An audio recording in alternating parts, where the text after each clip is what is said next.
Good morning, everybody. My name is Matthew Goodman. I'm the Simon Chair in Political Economy here at CSIS. This is a very long microphone. And delighted to welcome you here on a rainy day to CSIS. Thanks for coming out. And hello to our online audience. We know we have a lot of people watching online. Delighted to have all of you here with us today for this event on cross-border data flows and digital trade, with a particular focus on U.S. Japan for reasons I'll explain in a second, post the Trans-Pacific Partnership. Let me thank the American Chamber of Commerce in Japan for making this event possible. They're here for a forum with Keidanren, the Japanese business group, under something called the U.S. Japan Internet Economy Dialogue, which has been going on for 7 or so years, bringing business together plus parts of both governments to talk about internet economy issues. And we're delighted to be offering a sort of public discussion of these issues here at CSIS on the margins of that important conversation. Just a couple of administrative notes. First, if you could, as usual, turn off or set your noise makers on stun. And then if we do have any kind of emergency, which is unlikely, but if we do, there is an emergency exit out the back here, down the stairs to the alley, or if appropriate, we can go out the front and assemble in the little park across the street. Just follow me.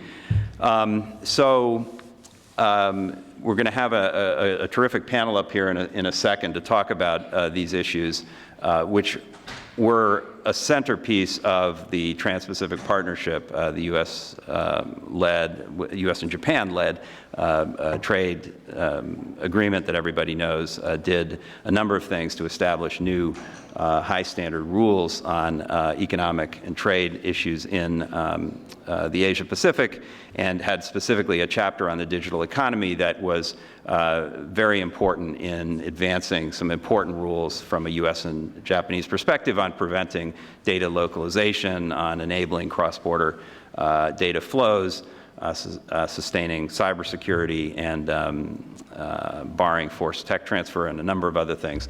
And this was a very important piece of the Trans-Pacific Partnership, and one of the costs of having withdrawn from this agreement is that we are no longer pursuing those rules through that agreement. So the U.S. and Japan have an important role, and at least in my view, to continue the conversation about these issues and to find other ways to advance these rules in this important area of the digital economy that matters so much to both of us. So that's what this is really about, is how do we take forward this conversation in a post-TPP world. Hopefully we'll be back in something like a TPP world at some point, but we're not there. We're not there today. So that's what this is about, is creative thinking about that. So with no further ado, I'd like to introduce our keynote speaker. Bruce Andrews is the former U.S. Deputy Secretary of Commerce. He was in that position from 2014 to this January.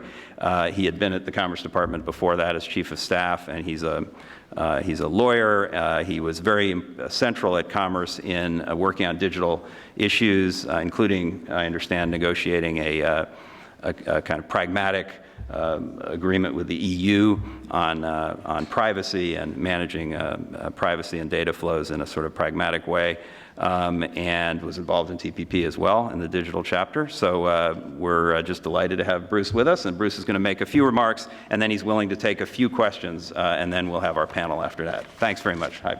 Please join me in welcoming Bruce.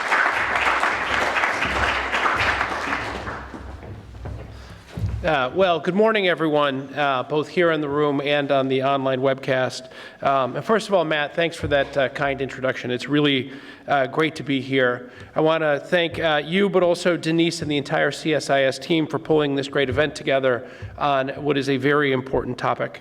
I also just want to recognize our Japanese colleagues here today. And first of all, just thank you for all your friendship. I had the great opportunity while at the Department of Commerce both to travel to Tokyo, but also to work very closely with the Japanese government on a number of really important issues where, frankly, we are among the leaders of the world in these digital economy issues. And that partnership and that strength is something that is so critical, particularly today where we face so many challenges around the world. It goes really without saying that we're in the middle of a pretty massive economic transformation in terms of moving from what had been an analog economy to what really is a very digital based economy. As economies are increasingly digitizing, new technologies are shifting not only how we live, but also how we do business. And in some cases, we see what is a somewhat disturbing trend, which is, some governments are responding to these changes by setting up protectionist policies that both hinder growth, but also, importantly, hinder innovation. The United States and Japan are two of the world's most advanced economies and innovative economies, and as such, our leadership in the global economy really has never been more important as we undergo this significant transformation. So I want to spend the majority of my time today really discussing what lies ahead, in particular the challenges that we face and the need for strong, decisive action with our colleagues from the developed world, including Japan, is to make sure that we positively shape the future that's in front of us, because the risks are significant if we don't. The Asia-Pacific region is home to nearly half the world's population. In 2015, APEC economies accounted for 59% of the world's GDP and 49% of global trade. So just the massive scope of the Asia-Pacific economy really, I think, goes to show why this region is so important and why getting these rules right is important.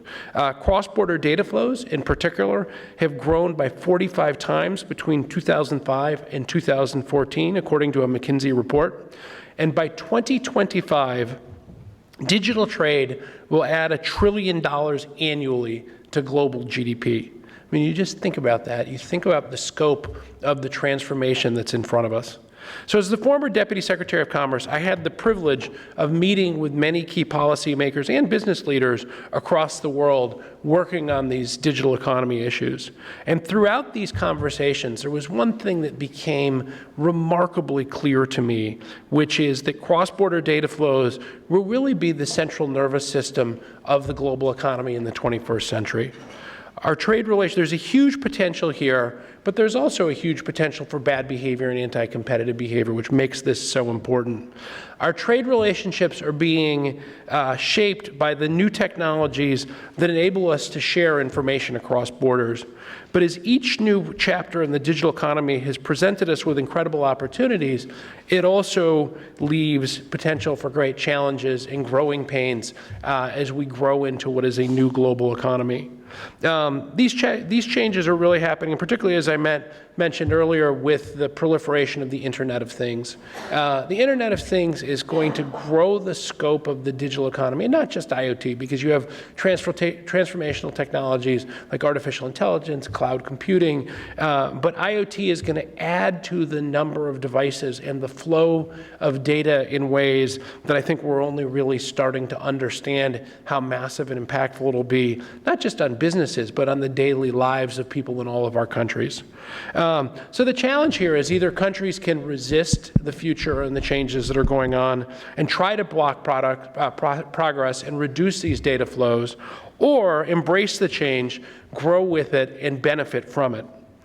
In recent years, unfortunately, some governments have turned to protectionist policies in an attempt to control digital trade. And there are a variety of flavors that I'll talk about in a little bit, but I'll just give you a couple examples right now, which, in China, cross-border web filtering and blocking practices have hurt foreign companies as well as local users. In fact, 11 out of the 25 most popular international websites are currently blocked in China. This practice imposes not just unnecessary costs to foreign companies, but it also puts their own citizens and local users at a disadvantage of not having access to some of the world's leading internet platforms and services. These users will be at a disadvantage by not having access to the platforms of the digital economy and the digital commerce taking place throughout the world. It's also coming at a time, and I think the China example is particularly important, where you have a number of Chinese companies that are expanding and becoming global companies. While I was at the department watching the expansion of Alibaba Baidu, Tencent, just to name a few, frankly, being treated here in the United States in a much better way, in a much more open way than American internet companies and platforms are being treated in China. But it's not just China, and I think that's really important. We also see challenges in Europe. Some of the member states of the EU have imposed fees on companies that provide online aggregation services, such as search engines. These new actions impose a tax on companies that are doing a helpful service of driving traffic to publishing sites and generating an increase in revenue. And so these challenges are real. We must find a way to address them going forward. As Matt mentioned, the Trans-Pacific Partnership did a great job of helping to look at and to potentially set rules of the road for these challenges. TPP was groundbreaking in having strong provisions that address key challenges in digital trade and that were so important to firms that rely on technology and the moving of data, which it turns out in today's interconnected world, and one of the things we learned in a big way during the Privacy Shield negotiations is that pretty much every company is moving data across borders. It's very hard to find companies that are not in our modern economy. So the Obama administration made significant progress on these issues, getting 12 TPP countries to agree to new disciplines in these areas. TPP supported a free and open digital economy by having protections for cross-border data flows, greater transparency, and this is important, strong consumer protections as well. TPP was a huge step forward, and we must do all that we can not to take a step backward from what we established in that agreement. We must find new ways to promote the provisions that were already agreed upon, and we must continue to fight for the openness in cross-border data flows and markets worldwide.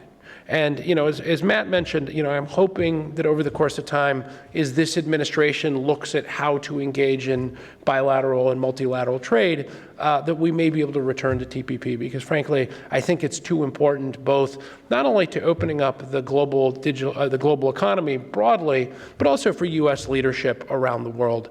So I was heartened by seeing that Secretary Ross, who replaced Secretary Pritzker, his recent comments that TPP would be the starting point for their efforts on multilateral and bilateral trade, and his praise for these provisions, which I think are so important.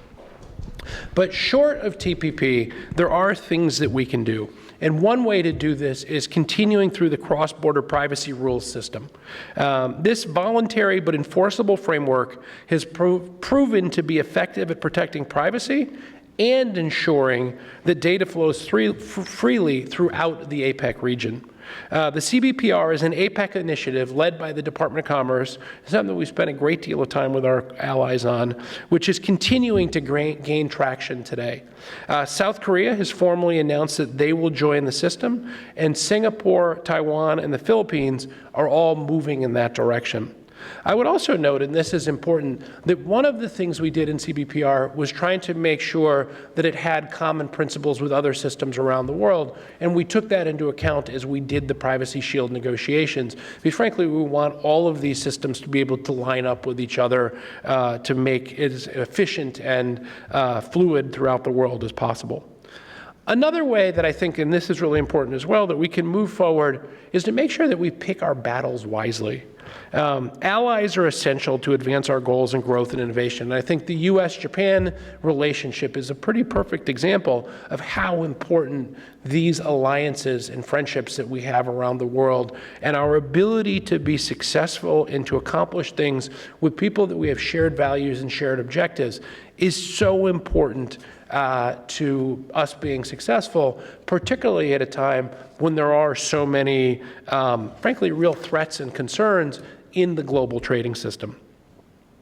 Now, as I mentioned earlier, unfortunately, we're starting to see a pattern of governments around the world taking steps backwards by erecting digital walls, like data localization requirements, content controls, and technical standards designed to shut out foreign competition. And I think we've got to be really clear what this is, which is this is digital protectionism. This is folks, this is governments that believe that shutting off their economies and stifling competition is going to benefit them. And that may be true in the short term. There is no doubt that it can help their local industries. But looking at the long term, what it ends up doing is they stifle innovation, limit consumer choice, and even threaten free expression. And that's something that we should all be concerned about. Our long-term prosperity hinges on our ability to enact frameworks that support rather than stifle the free flow of information, data, goods, and services across borders. For example, China's new cybersecurity law, which goes into effect in June, includes a series of provisions around data localization, as well as security reviews of technology that further restrict market access. Elsewhere, there is a risk that other countries will follow Europe's lead on privacy and data flows since the dismantling of TPP and its strong provisions. You know, I think we got to step back because one of the things I traveled around the world as part of the Department of Commerce, and one of the things every single country I went to, what was very clear to me is people emulate the system here in the United States. Wherever you go, whether it was, Poland and Romania, or, frankly, Japan and China, or anywhere in between, one of the things that was very clear is people respect and everyone wants to develop their own Silicon Valley. They want to take that model and to build an incredibly innovative ecosystem in their countries to help move the digital economy and their own economies forward. And that's something, frankly, that we all should value. We should want to see, whether it's here domestically, as we look at developing the digital economy in places that are not Silicon Valley, which is a fantastic effort, the work Steve Case is doing, for example. But you see a whole bunch of innovative ecosystems in different areas around the United States. But I think it's important to remember why the United States, and in many ways, whether it's Silicon Valley or Austin or Boston or countless places in the United States have been able to develop these really great innovative ecosystems, is a big part about it. Obviously, it's having great research universities, it's having smart entrepreneurs, but it's also having an open regulatory environment and a very light touch in terms of regulation. Because laws and regulation should be there in place to help if there is a market failure, not to cause market failures. And I think that's the real danger of some of these protectionist policies that are veiled as other things, but what they really are is trying to support and promote local digital economy companies at the expense of multinational or companies from other countries. So to combat these disturbing trends, it's important that we continue to push for policies that are aligned with our goals for a free and open digital economy. The TPP provision should be the baseline going forward for what we do throughout the rest of the world. We can't step back. We can't retract from this because, frankly, this is too important to the development of the economy of the future.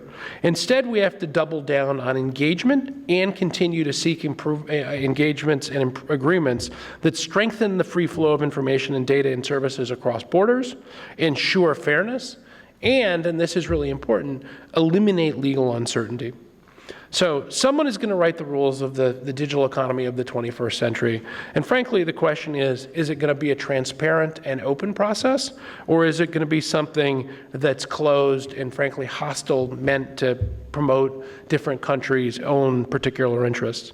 And a key question is, should we be encouraging innovation and widespread growth? Or should we be really focusing in a micro way?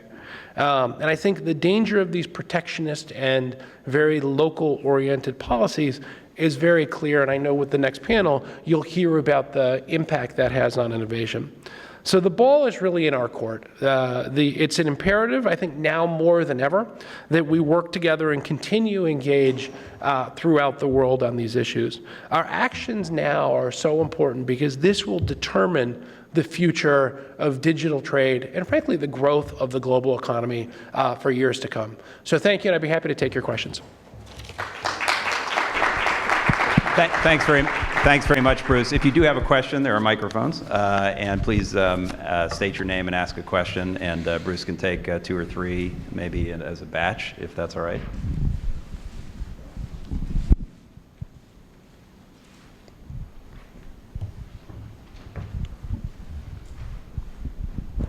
Hi, Jacob Bell, Asia Society Policy Institute. Looking at lessons learned from Privacy Shield, how do you think governments and private sector stakeholders can better communicate the consumer benefits of reforming these regulatory frameworks? Sure. Well, so I will tell you, and some people in the room were involved and bear some of the scars of the Privacy Shield process. But what I think we learned over the course of time is two things. One is how critical of having a very open and, frankly, honest dialogue with our counterparts in Europe proved to be, because it was sometimes a laborious and sometimes challenging process, but it was one that proved incredibly important. First of all, to air what the issues and the concerns were. And as many of you know well, Privacy Shield came in the follow-up to the Snowden revelations, which, frankly, I would argue probably got overblown to a certain degree. And I think there was a lot of misunderstanding, about, for example, how the American intelligence community operates, what NSA is actually really doing. But the challenge in all of it is we entered what was a hyper-political environment where there was a significant misunderstanding of what the U.S. government was doing. And to a certain degree, I think there were a lot of people in Europe, frankly, who walked around believing that the NSA was listening to every phone call they were taking, which is just obviously, it's just not true. So that was one piece, having a really honest dialogue and understanding the core interests and the core negotiating objectives of the Europeans. And that was something that we developed a good partnership of being able to say, okay, what's really important? What are the misunderstandings? What are the challenges we face? The second was the partnership that we developed with the private sector to work through this. And Victoria Espinel, who's on the next panel, is a great example of somebody. We worked closely with her and her members to talk about what were the core interests we needed to do and to make sure we're in the final deal so that business would not be inhibited in their ability to transfer data across borders. Because, to your point, and I think we did not always do a good job of two things. One is communicating that the U.S. government fundamentally supports the privacy of citizens, not only in the United States, but around the world. And I think we don't always do a good enough job talking about that, particularly because privacy legislation has sort of been stalled in Congress for a long time. So it's hard for other countries to understand that this really is a core value of the United States and something that we believe very strongly in. The second piece of it is, I think, it was a little bit of the point I made earlier, which is we didn't communicate to our international counterparts that we valued their privacy. What the United States does do, what the rules are in place, how our collection apparatus really works, and frankly, the fact that we don't do things, there's misunderstandings. We don't do things like commercial espionage. We don't do things, what the NSA and the other intelligence community organizations were very focused on, how do we protect from terrorism, and that's their core basically mission in this space. And I think there was a lot of misunderstanding where average citizens didn't really get it. I also think, and this is a more core piece of what was going on with the relationship in Europe at the time, but one of the things that's really hard, and it was watching from a front row seat for me, was the fact that, the United States, you look at the United States' history in the development of post-war Europe, and frankly, post-war Asia as well, Japan, where we have built these friendships that after World War II, we set about rebuilding countries who became friends, they became allies. So important. And one of the things that was really hard for me was, I think the older generation in Europe really understood that and valued the relationship with the United States. But the younger generation of people who didn't grow up in the Cold War, didn't grow up in that period, had this very different view of the United States and what the United States was doing. And I think that's incumbent on us as a country to really clearly articulate what our values are and frankly, to really correct some of the misunderstandings.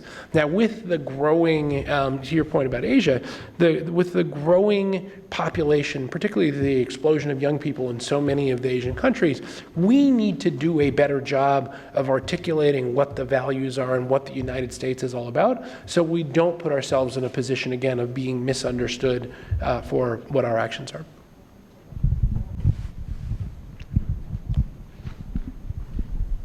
Thank you. I'm Paula Stern, and thank you for your public service. As we go forward, I'm interested in your views regarding taking the best of these provisions and sustaining them.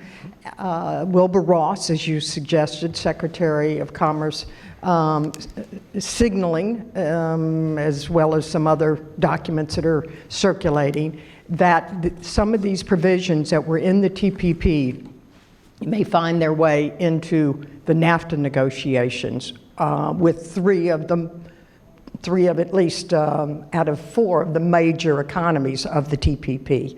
I'm wondering what your view is on how consistent and quickly we will, and vibrantly, will be able to preserve this in the NAFTA. So going forward, do you see that as the way to keep this momentum?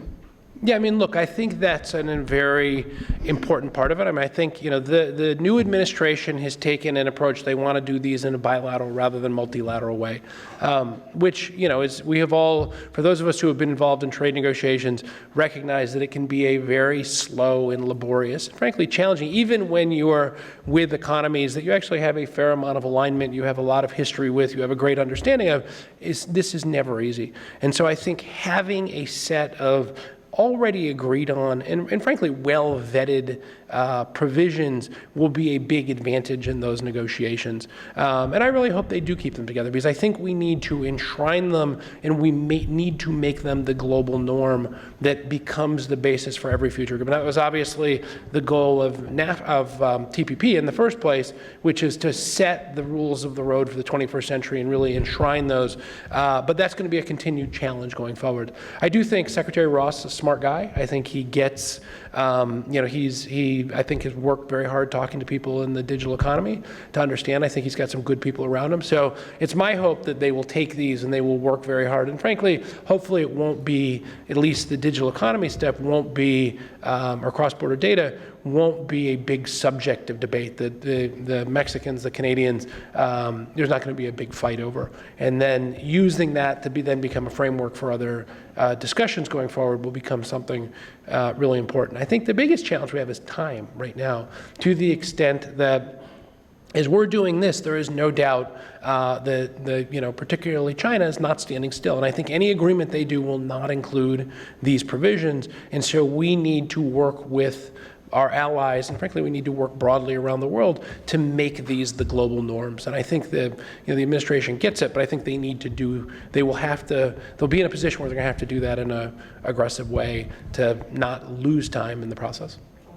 Unfortunately, we're going to have to end it there, but that was terrific. Bruce really helped clarify what's at stake here and how we can sort of take forward these issues that were so importantly moved forward in TPP through other means. And so we really appreciate your coming. Please join me in thanking Bruce for participating. And now I'm going to invite my colleague Denise Jung and the panelists to come up, and they'll take it from here. Thank you so much.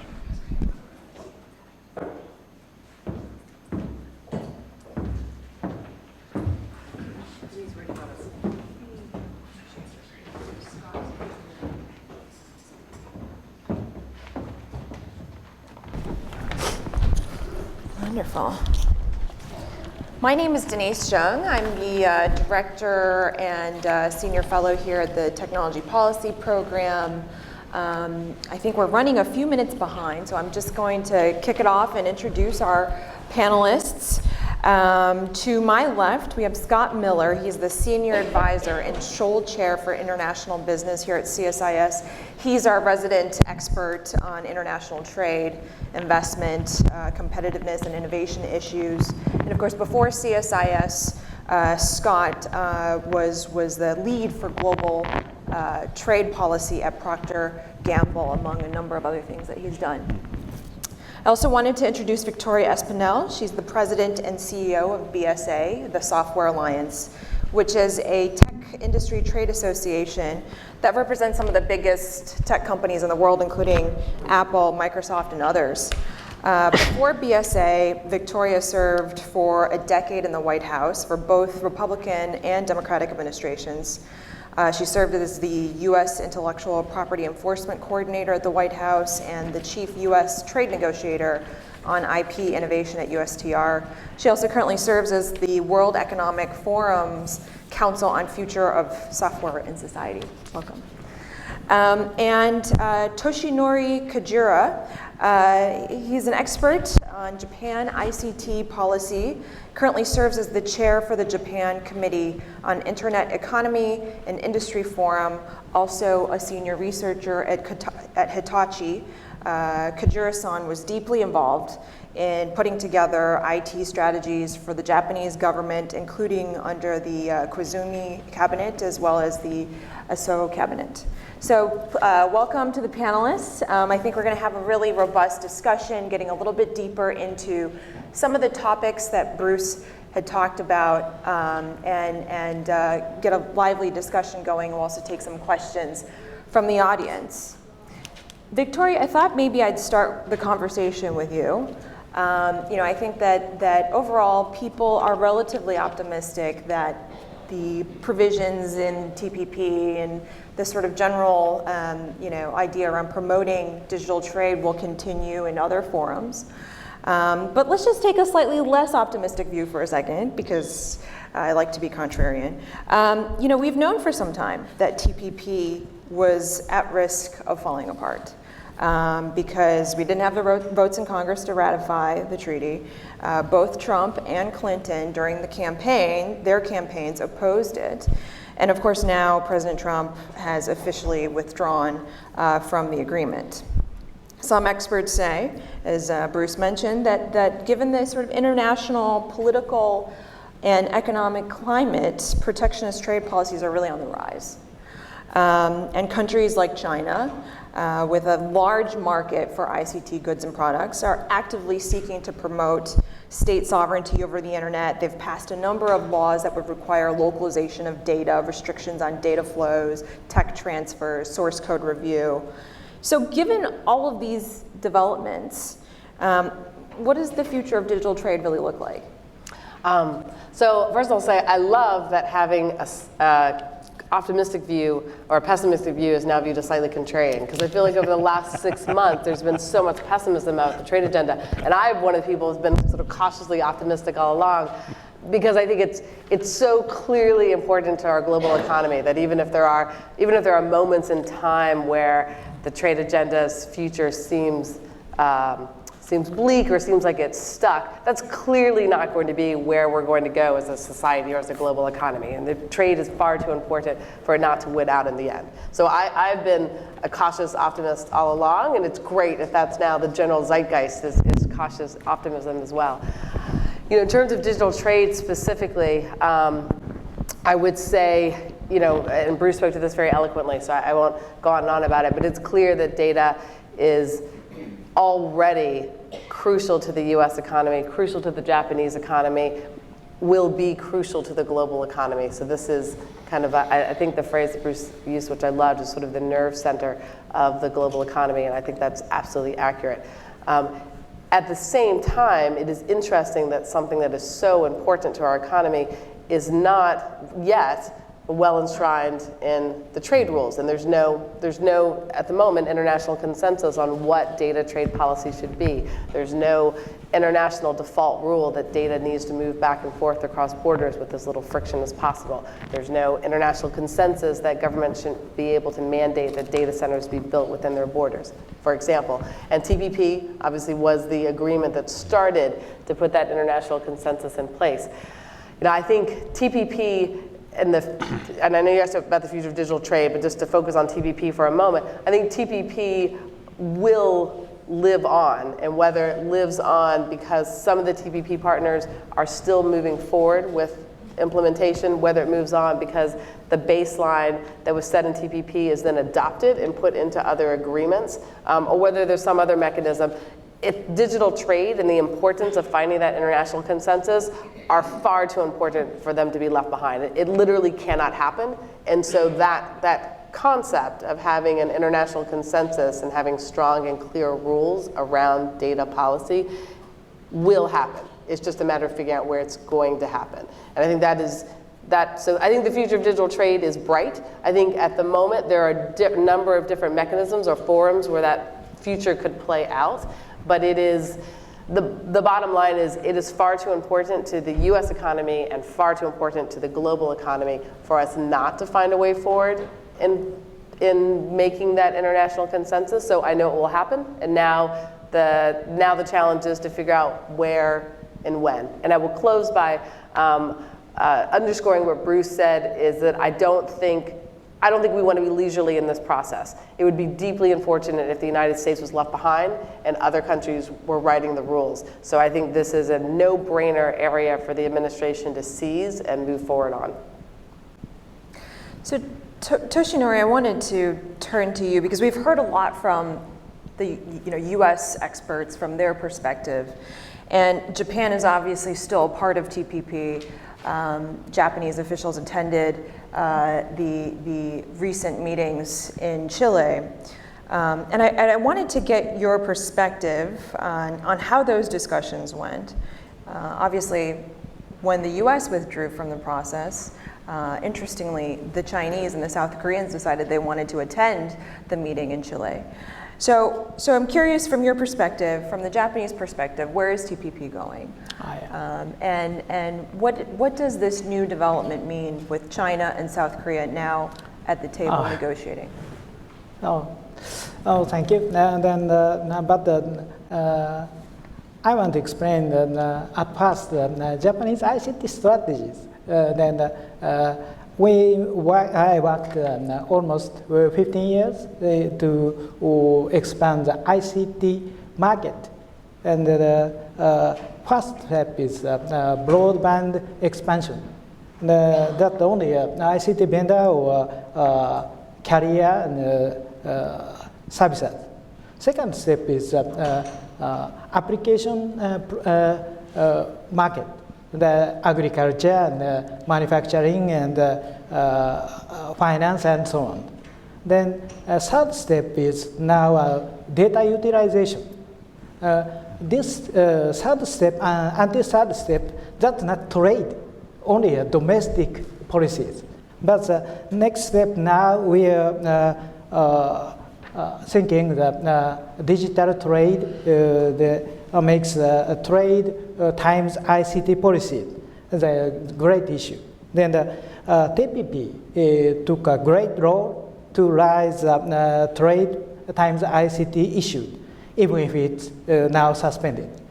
The three conditions that ensures free flow of data across borders, and inhibit data and server localization, and inhibit source code or disclosure. These are the merit model trade times ICT issues, and it will be regular rules after TPP negotiations. But we Japanese industries want more high-level conditions. We want least restrictions. Then TPP includes restrictions out of the finance market and government utilization, government market. The internet economy and does not restrict it in e-commerce. TPP is the only 14th chapter e-commerce is in effect, and then that's the three conditions. Then our construction machines and plants and working all over the world, and the actual data come back to us. Then this cross-border data makes economic effort to whole world businesses. IoT data and increases day by day. But Chinese market is so closed, and we want to reduce the barriers to cross borders then we want to propose to TISA and RCEPs and so on. Then, but TPP conditions is so good, but we want more high-level conditions. This is our Japanese industry's focus. Thank you. So I think it's relevant to also, if we're trying to decipher what is going to happen on digital trade going forward, I think we also need to have a discussion about the Trump administration policy on trade, which a lot of people are sort of scratching their heads, wondering what the policy will be going forward. We've largely seen it in tweets. But Scott, I thought I would turn to you to talk about, from your perspective, what is the Trump administration's position on and strategy with regard to digital trade? Trump, as a justification for deciding to pull out of TPP, cited that the multilateralism of the agreement was one of the issues that he had with it, that he preferred a bilateral approach to negotiating agreements. What's the reasoning behind this? Well,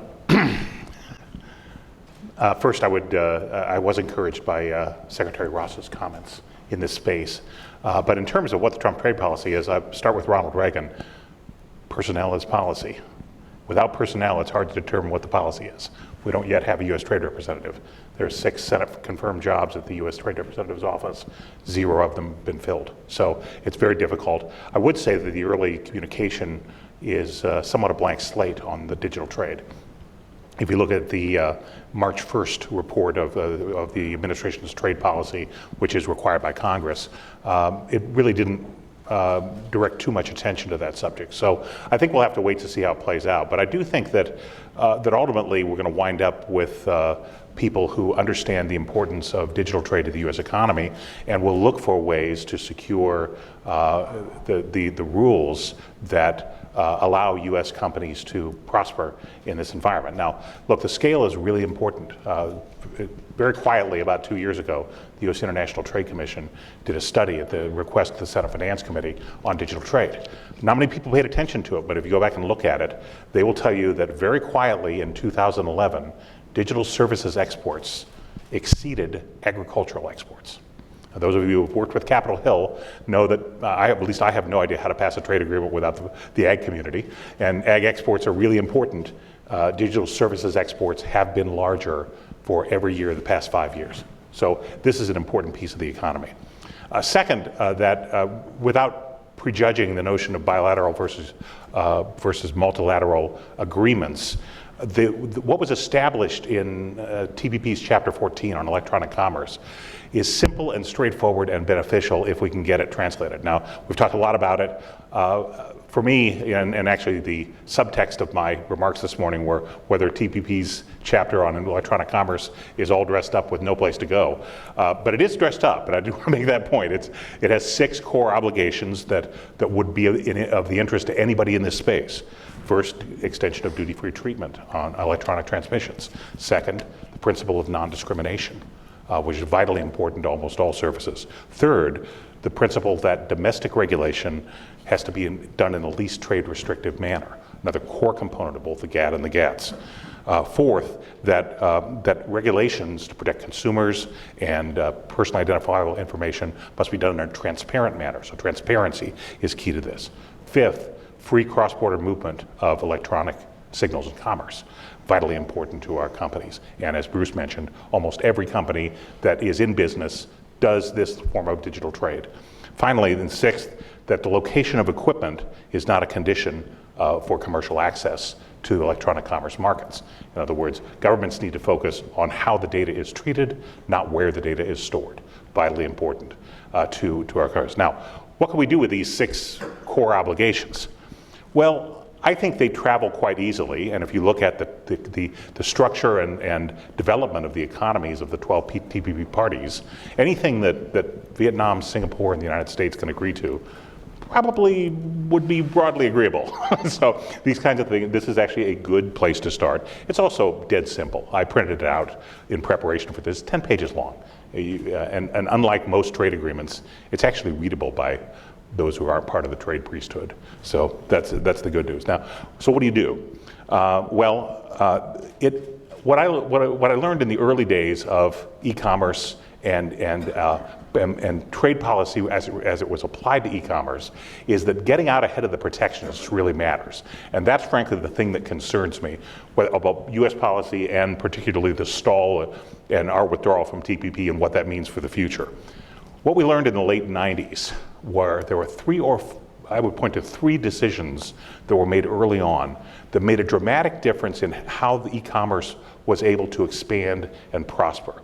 Now, probably would have done it anyway, but it was really helped by three things. First, right at the end of the negotiations on the information technology agreement, which really focused on stuff, really focused on goods trade in electronic products, information technology products. But ITA, the ministerial declaration basically said we want to have a moratorium on tariffs on electronic commerce. Now, this was really important. Obviously, it's carried over into TPP. It's the first obligation in TPP. But it was important because it came at a time when nobody had any revenue from it. So it was actually easy for members to agree to tariff-free treatment of e-commerce. They weren't generating any revenue anyway. But it allowed this area of commerce to prosper duty-free. Second, the provisions for a liability protection for internet service providers was vital. Here, I actually think the United States got lucky. We got lucky because of dial-up. All right, that's how the internet started. You remember America Online? Bruce mentioned Steve Case. Okay, this was the future then, and we all got onto the internet via phone line. Well, thankfully, the phone companies had big lobbying operations, and they went to Congress and said, hey, we need protection from liability and all this stuff, and they got it. And so I'm not sure that would happen today, but it happened at the right moment. The key is the disciplines were implemented early on. Third, and this one was also probably luck, is that there were some early decisions made on the interpretation of fair use. And fortunately, the United States is a common law country, and the British common law definitions around fair use allowed for things like search engines to actually operate and prosper. So those very basic elements that seemed trivial at the time or seemed maybe incidental in some cases were fundamental to allowing this section of commerce to grow to the point that 15, 20 years later, it's larger than ag exports for the U.S. economy. Well, that's good. Now, where do we go from here? Because without TPP being implemented and entering into force, these great rules and obligations that were created don't actually mean anything in terms of trade law and practice. So what do you do? All right, well, we mentioned there are at least three options, and here's where a partnership with Japan could really help. The first is the RCEP, the Regional Comprehensive Economic Partnership, which is basically with the ASEAN 10 and the 6 regional economies with whom they have existing preferential trade agreements. That'd be India, China, Japan, Korea, Australia, New Zealand. So that ASEAN plus 6, 16 economies, are the negotiating parties for RCEP. Now, RCEP is supposed to conclude later this year. We'll see about that. RCEP has 16 has 7 members who were TPP members. So they understand this, they have the ability to advocate for it. So there's possibility there. Now, do you get all 6 obligations with China in the room? I don't know. Can you get 5 of 6? Everything but the physical location? Maybe. That would be a good step. But there's at least an opportunity there to expand and actually get these obligations in text that are adopted by countries and begin to govern obligations. Second, APEC. And APEC actually got ahead of this way. They were one of the early adopters of e-commerce. You go back to I think 1998. A working group was formed at APEC. So they've been doing this a long time. APEC's not binding, but once again involves a lot of the parties that are most interested in this. The APEC 21 covers China, Russia, and the big countries in ASEAN, and the United States and Canada as well. So there's a lot of coverage there, and APEC's continued efforts could be beneficial. Here's where a partnership with Japan would help, because what I've learned in APEC is usually things work best when the U.S. doesn't bring it up. So consider an initiative on the digital economy that looks a lot like TPP that's advanced by APEC members Peru and Japan. Probably get a warmer reception than a US-led initiative anyway, but so APEC has potential. Finally, let me mention the Trade and Services Agreement, which is a plurilateral agreement taking place under the auspices of the WTO. It doesn't cover everybody, but the 23 participants, the WTO members, counting Europe as one, so it has 23 participants, covers 70% of global services trade. So that would be a big step forward. There is a chapter on electronic commerce within that trade and services negotiation. Here again, the issue, and by the way, China is not one of the 23 parties participating in that negotiation. So that has an interesting opportunity. The United States is party to it.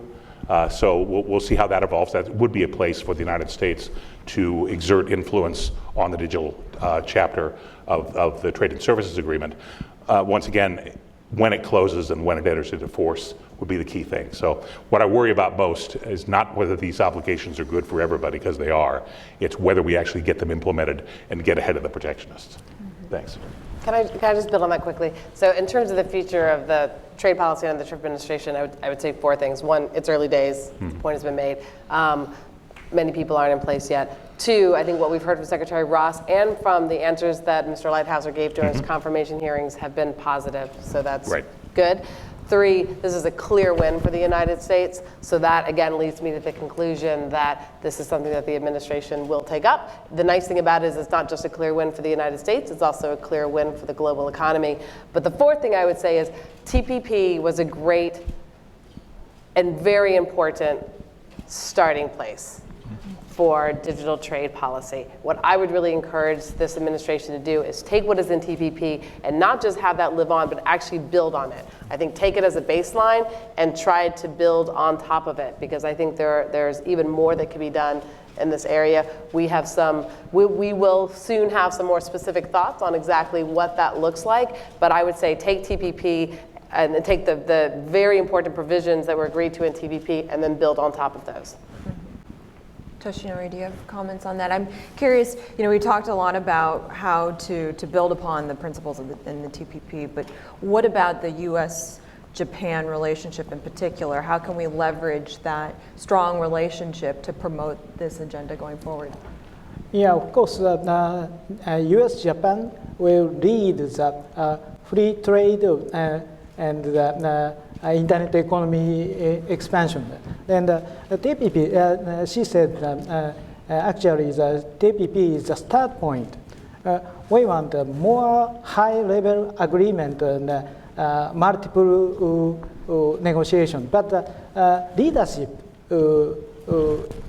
U.S. and Japan will take a leadership of the multiple negotiations, I hope. Do we know if digital trade came up in the recent meeting between Abe and Trump in Mar-a-Lago? It wasn't part of the readout, but I don't know. Yeah. No, it's so difficult question. And that's the reason why I stay here. My studying the President Trump's stance and people's thinking, and I want to study that and take back to Japan now. I want to go to the question of the role of China in influencing these different regional forums, because obviously there's this concern that if the U.S. steps back from some of these agreements, that China will step in to fill the void and redirect some of these principles. And I know that we're optimistic that a lot of the digital trade, e-commerce principles will get adopted. But when you look at China and what they've done on localization, on tech transfer, and source code review, those sorts of things, and the fact that, Scott, you mentioned the RCEP and APEC as other venues for promoting the digital trade agenda. China plays a very large role in both of these forums. Well, it's an interesting question, because thus far, China has not acted to block any of these activities in the APEC. So, I mean, I don't know what that means. Maybe they just realize APEC doesn't really amount to a lot at the end of the day. APEC agreements are all voluntary, so that there's comfort there. But they have not obstructed. progress there. And that may or may not mean much. RCEP is a separate and interesting question because, as I understand it, and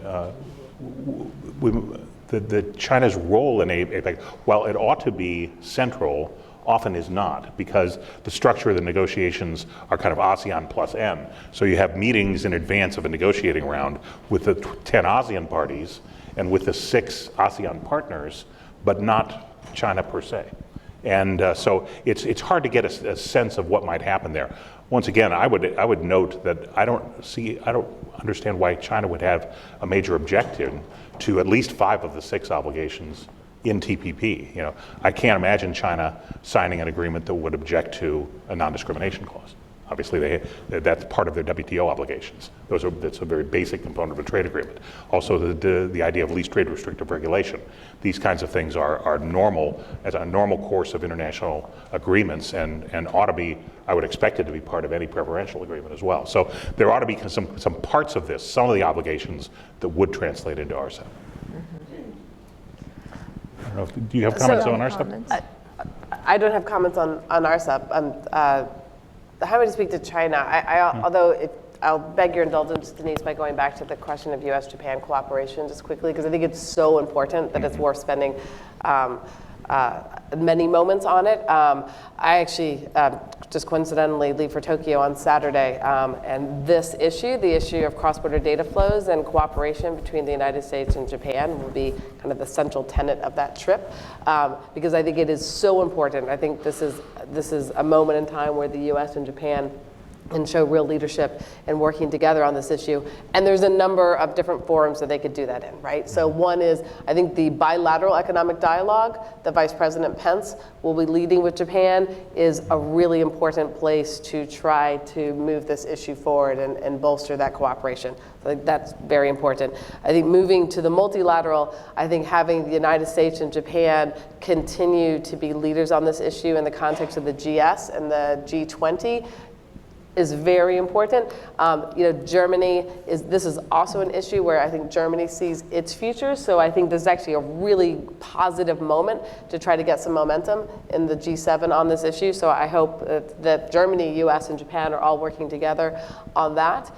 Scott mentioned the TISA. I think if those negotiations continue to move forward, I think that's a very fertile ground.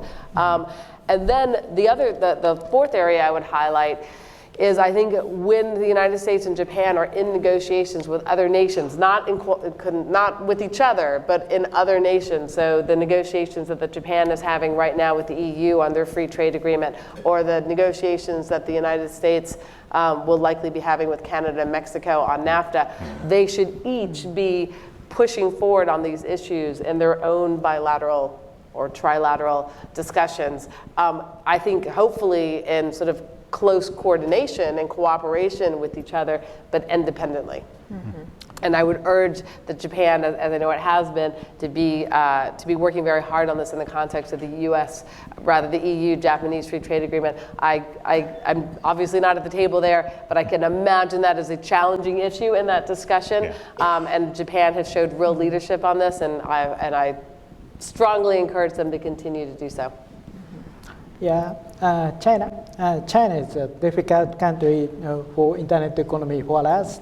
Then China has a big enough market. China market is big enough, and within the Great Firewall, they have a proprietary system as like internet. Then the last March, the last year, I joined the RCEP e-commerce meeting. I presented cross-border data and so on, but China negotiators get out before my presentation. That's a match. Then September, G20 China chair makes a little bit progress. Then the word cross-border data is okay, but free is no good for him. And this March, last March, I also joined the RCEP chief negotiator meeting at Kobe. The 16 countries chief negotiators, here's Vietnam startup, Japanese startup, and Singapore federations, and I presented cross-border data is a good effect for especially SME, small companies and startups. Then almost all countries are the positive message to our presentation. But China is silent, that thing. Then she said that the G20 is so important. German chair this year, maybe today at Düsseldorf. Then we want China progress to open and downgrade the hurdles of the data flow. But I did not optimistic. But the progress is so good, I think. Yeah. What would be a thoughtful strategy in dealing with China on digital trade issues bilaterally as well? You know, we've talked about engaging through these forums, but when you look at the size of the market in China, it is so big, and you know, it's so appealing and attractive to companies that some of them are willing to localize and to comply with some of these requirements, even though they don't want to, just to get access to the market. We've seen a few examples of that. That puts tension on the broader sort of agenda to promote free digital trade, open trade, but what would be a strategy? If companies at the end of the day, because they want to get access to the China market, are willing to do some things to comply, what does that mean for the broader, agenda of promoting free trade with China, digital trade? What's a strategy going forward given that dynamic? How to open the China door. Not only China door, we want to open the whole world, I think. Then the methodology for industries is only one thing. That we must show the economic effect, actual effect to all over the world. Then almost 3 years ago, the K-Dunning and ACCJ makes the actual cases which affects the global economic growth. Then one is construction machines, IoT, one is content providing, and so on. The 10 cases are up to the K-Dunling's homepage now. Then the RCEP negotiators and another government members shows such a case, and then I was invited to explain such an effect, actual effect case.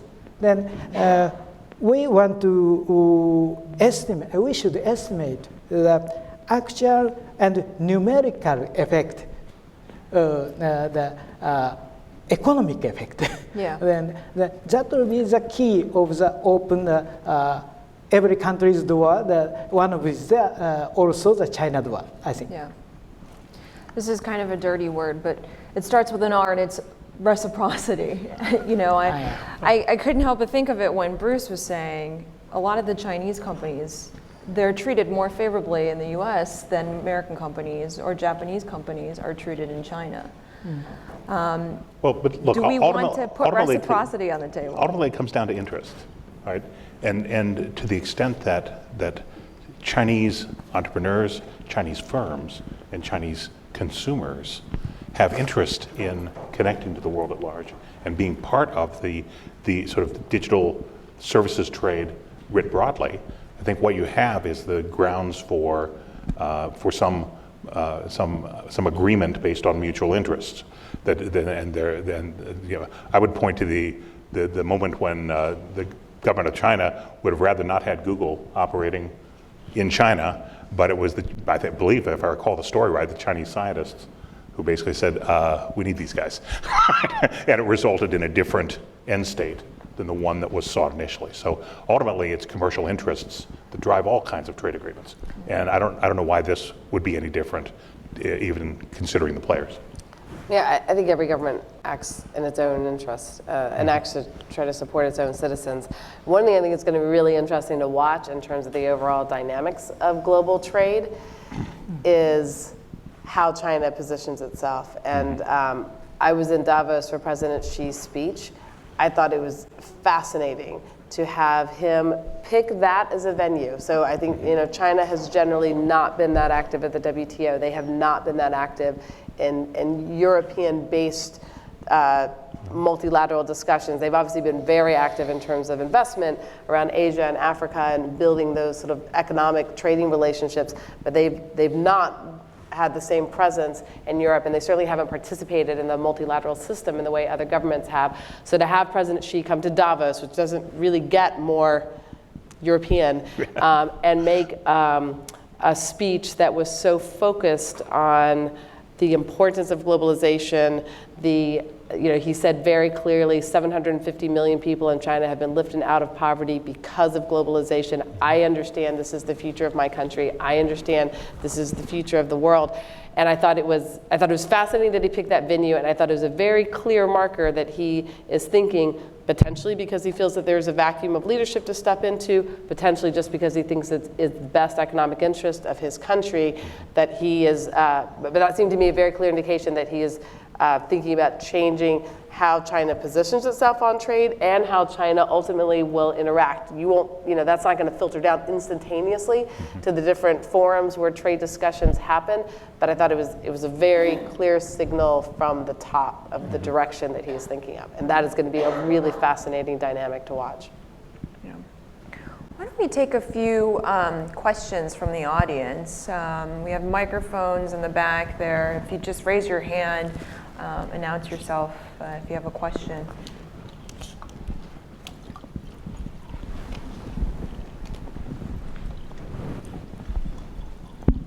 Thank you very much. My name is Mark Yokozawa, and I'm Vice Chair and Mr. Kajiura on the Netherlands side. Okay. So well, my question is about how the new atmosphere in this trade negotiation field. If we look at this as traditional North-South problem issues, it is quite simple, and the U.S., Japan, and the European countries are now almost the same. I use the almost, okay. So, but something is very quickly changing. It's adding to these North-South issues, some sort of the East-West or the transatlantic, or maybe a trans-Pacific issues are now arising. So we were just facing with Kajiura-san when we were in Geneva last summer. It was some argument between the U.S. delegates and the German delegates about how the TISA negotiation will look like. And this is some very small friction that how the German delegates just wanted to have some preserved items in consideration with how inviting the China to the TISA negotiation. So, well, but USTR delegation didn't want at all. So this is a small example of there's some, even in the north side, I mean the OECD countries, we have we gradually have some difference among these countries. And I think it is very important. The US and Japan has less friction right now, including the digital and other things. A little bit about the agriculture, but just forget. We can cope with that, I believe. So what is your thought about how this sort of this friction in the OECD countries will make a great some importance or some impact on the future negotiation of the free trade negotiation? Me? Who would like to take that? TISA negotiation. Then also, I joined the TISA negotiation. Kasai-san also joined the TISA negotiations. And then 23 countries negotiated at Geneva the last July. Then I propose also that more higher agreement digital trade and free flow data with no restrictions. But this negotiation is not completed last year, and then they continues now. Then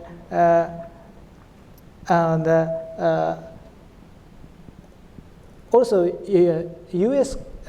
Industries join such a meeting. Then if the U.S. Japan government relation does not progress, then the industry, U.S. Japan industries relation will be progress and the forward to the TISA negotiation, and so also other multilateral negotiations, I think. Any comments from others? Okay. Any other questions from the audience up here in the front? If you just wait for the microphone. I don't want to take other people's time if there's somebody else who wants to ask a second question. Thank you very much. Again, it's Paula Stern, used to chair the U.S. International Trade Commission and keeping up with these issues. So I'm very appreciative of everything you've said. I'm concerned about timing because Bruce mentioned the importance of timing with regard to the U.S. leadership and Japan's leadership vis-a-vis China. So if you envision, as you did, Scott, the possibility of the RCEP with China's inclusion being able to adopt at least 5 out of the 6 of these chapters, what's your consideration regarding timing? Who's going to get there first? Yeah. Is it going to be the NAFTA countries that include the United States plus China and Mexico, or is it going to be another venue who's going to set those rules? And does it matter if the rules are compatible? It's a great question, and I too am concerned about actually getting something, obligations actually entering into force, as that is actually what drives predictability. It's what drives a lot of business decision making. And as everyone says, talk is cheap. So you got to get it implemented. Look, I don't want to do a lot of forecasting on RCEP because it's a confusing process. I've been told that this fall, this November, is the 50th anniversary of ASEAN, and that the only deliverable on the agenda is a completed RCEP. Now that implies a lot of work between now and November, but that's at least one scenario. The NAFTA negotiations obviously haven't started yet. In fact, Congress has not been notified yet, so that takes some time. And it is unclear how big that negotiating agenda is and how time-consuming it will be. I would note that there are Mexican elections next year, so that will complicate the process in some important ways. But I would hope that there are some things that could be adopted quickly, and I would think it's conceivable to do a two-stage. I would note, for instance, in NAFTA has an amendment process. Article 22 of NAFTA spells out that NAFTA can be amended at any point if the parties agree to do so. And so one way to handle digital economy is to have the parties adopt as an amendment in whole the TPP Chapter 14. I don't know why they couldn't do it. They all agreed to it, less than 2 years ago. So, but that's something that actually could be implemented quickly. And for me, speed is of the essence. I think it was very helpful to the digital economy to get some of these early rules in place. Things like the moratorium on tariffs on e-commerce, those kinds of things. Because they happened early, they got out ahead of the protectionists. And I don't have a lot of hope for at least WTO processes and others that they still are resilient and fast enough to get ahead of the mischief. So, but it's the right thing to be concerned about. Thank you. Any other questions? Right here. Thank you. Thank you for interesting discussion. My name is Hirohoto from JPRS, Japanese Internet Domain Name Registry, which is considered to be in the internet infrastructure operators. And I personally am involved in internet governance discussion activities. So Internet Governance Forum collects around 3,000 people from all over the world, from all the sectors, including governments and civil society and so on. Do you think IGF can be one of the tools or accelerators in driving digital economy policies and implementing them along the lines with U.S. and Japanese intention? Question is about IGF and advancing digital trade agenda through IGF. Any thoughts on that?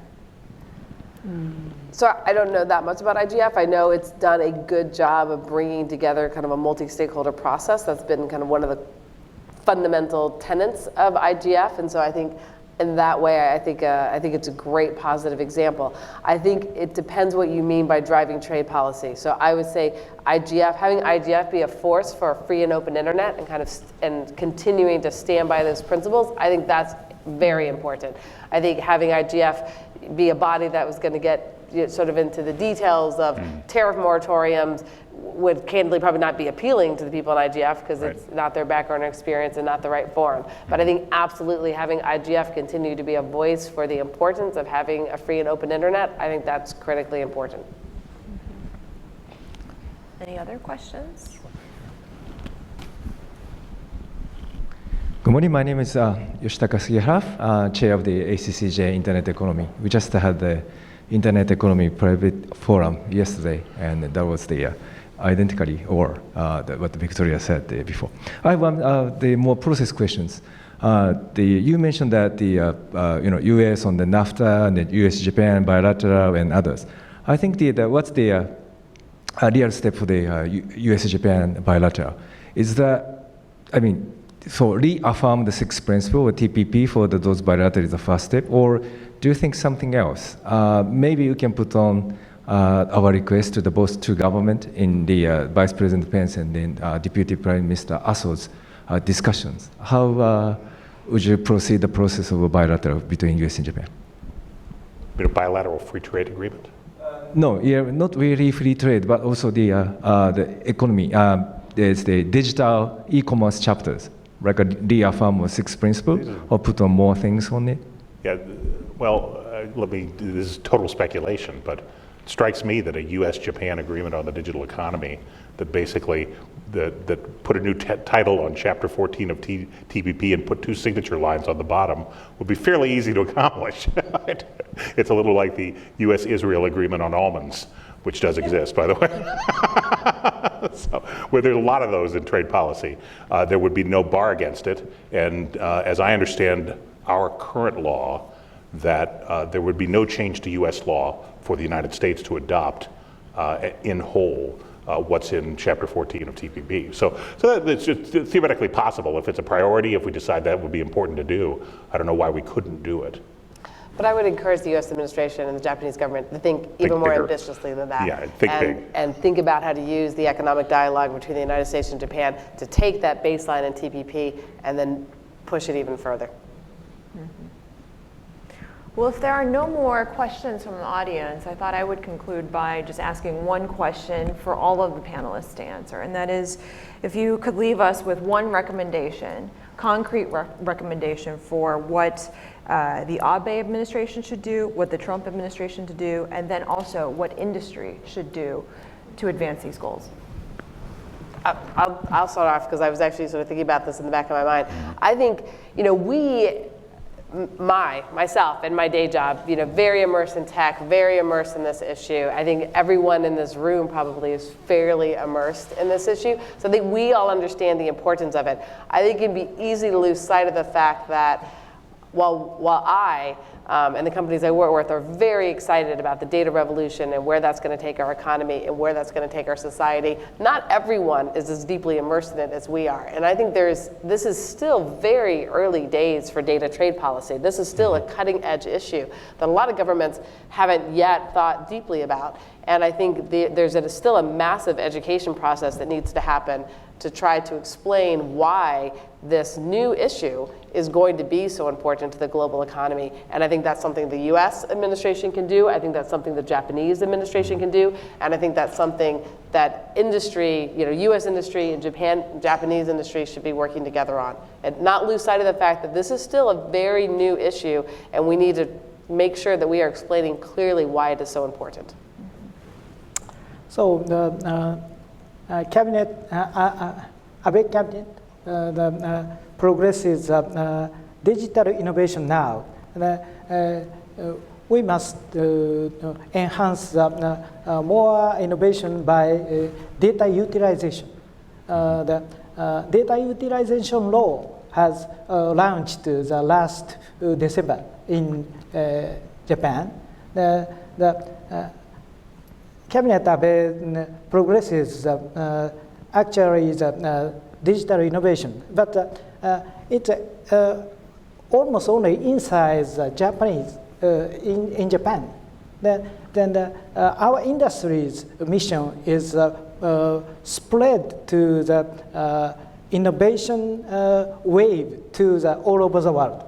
Then we want to make a relationship to the U.S. industries and maybe Chinese industries. Then the digital innovation wave, we must progress the digital innovation wave by data utilization. Of course, including the cross-border data. I think. Yeah. Think big and think ahead. Look, Denise, or rather Victoria made a very important point about these changes are happening that we're living through. And it's easy to take for granted what's happening and to miss the big picture. I mean, most of us were alive when there was dial-up internet. Okay, you don't realize how much things are changing, much as fish don't know they're in water. But you take them out, they're in trouble. Okay, so we've got to, I think, recognizing this and being more aware of it, but having governments that think ahead, think where policy is going. Look, it's easy to devote a trade policy and burn a lot of time and energy and political capital on overcapacity in steel and aluminum and self-initiation of dumping cases and lots of other things that are important to many industries. This is an industry that is still growing, still evolving, and its breadth and scope is penetrating almost every line of commerce. And it's that awareness that says, where do we want the digital economy to be in 2030 or 2040? And what do we have to do now to ensure that Americans have the opportunity to fully participate in that potential growth? Mm-hmm. Yeah, absolutely. Thank you for all of your insights. I think we have a good agenda and forward direction here, and violent agreement on the panel as well, so that's great. Please join me in thanking our panelists and thanking Bruce, of course, for joining us.